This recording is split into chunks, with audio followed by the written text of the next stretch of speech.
इसी भारत में 33 करोड़ देवी देवता हैं। इसी भारत के हर चौक चौराहे पर कहीं हनुमान जी गदा लेकर खड़े हैं, किसी चौक चौराहे पर शिव जी त्रिशूल लेकर खड़े हैं। इसी भारत के कोने कोने में कहीं राम जी धनुष बाण लेकर खड़े हैं, कहीं विष्णु जी सुदर्शन चक्र लेकर खड़े हैं, कहीं मां दुर्गा 8 भुजाओं में हथियार लेकर खड़े हैं। कहीं इसी भारत के धरती पर हर जगह कहीं लक्ष्मी जी खड़ी हैं, धन बरसा रही हैं, कहीं श्री गणेश खड़े हैं, रिद्धि सिद्धि दे रहे हैं। फिर भी आपको पता है ये भारत दुनिया में सबसे ज्यादा दरिद्र क्यों है?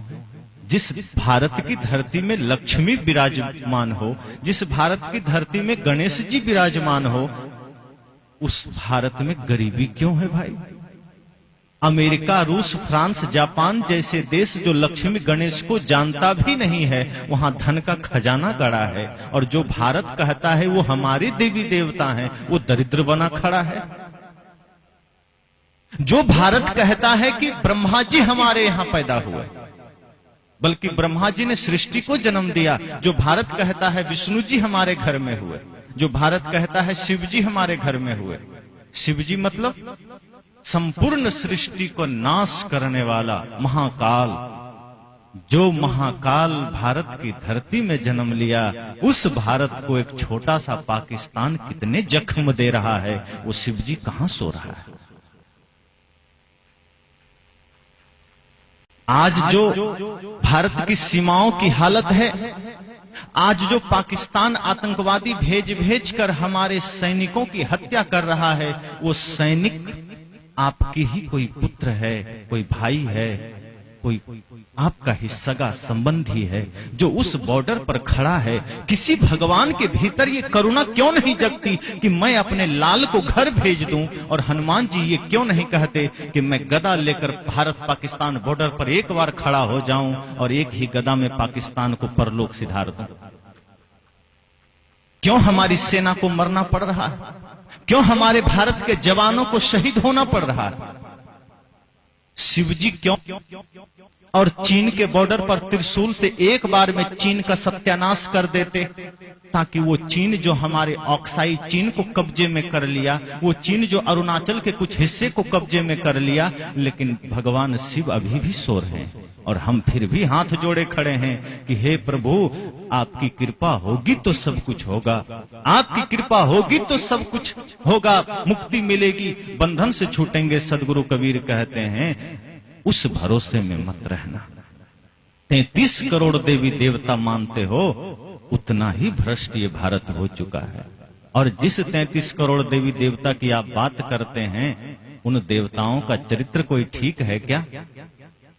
कोई इंद्र के बारे में तो जानते हैं ना, कोई तपस्या कर रहा होता है तो इंद्र को ईर्ष्या हो जाती है, वो जाकर उसका तपस्या भंग कर देता है। कोई सुंदर स्त्री दिख गई, इंद्र जाकर के उसके साथ छल कर लेता है। ये हमारे देवताओं की कथा है। जिसे आप धर्मराज युधिष्ठिर कहते हैं, वो पत्नी को दांव पर लगा देते हैं, जैसे पत्नी न होकर के वो कोई हीरे जवाहरात हो गई। ये धर्मराज युधिष्ठिर की कथा है। और फिर भी हम कहते हैं भगवान आएंगे, हमारा कल्याण करेंगे। अगर यही ख्याल भगत सिंह ने किया होता कि राम जी आकर के देश का कल्याण करेंगे, तो भगत सिंह को फांसी पर न चढ़ना पड़ता। लेकिन भगत सिंह ने सोचा नहीं, कोई राम नहीं आएगा, अब मुझे ही राम बनना होगा। अगर यही ख्याल चंद्रशेखर आजाद ने किया होता, यही ख्याल वो 7 लाख वीरों ने किया होता जिसने भारत को आजादी दिलाने के लिए अपनी कुर्बानी दे दी, तो आज भी भारत गुलाम होता और हम इस तरह से बोल न रहे होते, इस तरह से जी न रहे होते। लेकिन हमारे शहीदों ने समझा कि अब कोई राम नहीं आने वाले, चलो राम के पद चिन्हों पर, अब राम हमें बनना होगा। चलो राम के पद चिन्हों पर अब इतिहास बदलना होगा। अब तो राम स्वयं बनो, अब तो लक्ष्मण स्वयं बनो, अब तो वो शक्ति स्वयं में जगाओ जो सदगुरु कबीर कहते हैं कि तेरा साईं तुझ में जाग सके तो जाग, किसकी आशा करते? और बाहर की आशा कब तक काम करेगी? दूसरे की आशा पर कब तक चलोगे? इतने देवी देवता के होते हुए ये भारत आज जिस स्थिति में गुजर रहा है, आदमी को समझना चाहिए। और भगवान ठीक है, हम कबीरपंथी हैं, हम उन्हें नहीं मानते, वो हमारी रक्षा ना करें, पर केदारनाथ में तो उन्हीं के भक्त गए थे और सब काल कलवित हो गए, अपने भक्त को भी नहीं बचा पाए। हनुमानगढ़ी में पूजा करते सब खड़े थे, बम धमाका हुआ, हनुमान जी के ही भक्त स्वाहा हो गए। अरे हम उनका विरोध करते हैं, हम उनको नहीं मानते हैं, कबीरपंथी को कुछ हो जाए तो बात समझ में आती है, उनके ही भक्त प्राण गंवा रहे हैं। एक तरफ से आप देखिए, जिस जम्मू कश्मीर की हालत इतनी खराब है, वहीं अमरनाथ है, वहीं उधर ही वैष्णव देवी है, शिव जी का बहुत बड़ा तीर्थ अमरनाथ उसी जम्मू कश्मीर में है। लेकिन वो जम्मू कश्मीर आज सबसे ज्यादा असुरक्षित है।